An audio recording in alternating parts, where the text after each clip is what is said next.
ওরে বাবা, কতগুলো কাঠবাদাম! এই কাঠবাদাম গুলো বাড়ির সবাই জমিয়ে খাবো। ওরে বাবা রে, এটা খোলার পদ্ধতি অনেক সুন্দর। এরকম করে ঘুরিয়ে দিলাম, দেখ কত সুন্দর খুলে গেছে। আরে মা, খেতে তো দারুণ লাগছে। আরে ওরা সবাই কাঠবাদাম খাচ্ছে, আমার কিছু কাঠবাদাম দে, আমিও খাই। হ্যাঁ মালতী মাসি, তুমিও নাও। দেখো এটা খোলার পদ্ধতি কত সহজ। তাই তো দেখছি, মনে হচ্ছে তালা চাবি। এই বাদাম গুলো কাগজে মুড়ে রেখে দিব পরে খাওয়ার জন্য। ওই তো রেখে দিল, আর কয়েকটা দিলে ভালো হতো।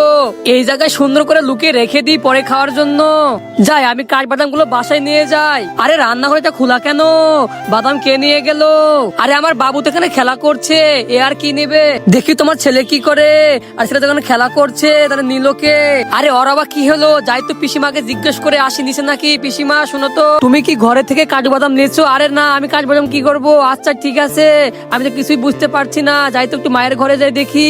এই বাদাম তো তালার মতো, দেখি খোলা যায় নাকি।